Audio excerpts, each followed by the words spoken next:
একটা ব্যাপার না বললেই নয়, চিনি, নিত্য প্রয়োজনীয় চিনি বাঙালির।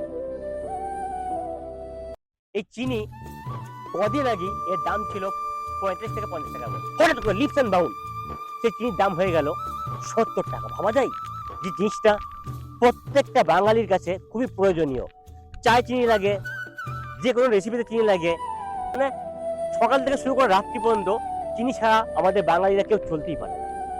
আর আমার তো চিনি যে কোনো খাবারে লাগে, ভাতে লাগে, তরকারিতে লাগে, চায়ে লাগে, অন্যান্য রেসিপিতে লাগে, দুধে লাগে।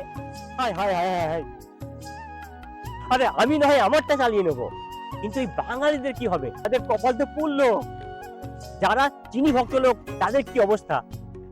হায় হায় হায়, কি হলো? যে চিনি আমার এতদিন ভক্ত ছিল, সেই চিনি আমাকে চিনতে পারছে না। কি অবস্থা হলো আমার, কি অবস্থা হলো? হায় চিনি, তুই আমাকে চিনতে পারছিস না রে।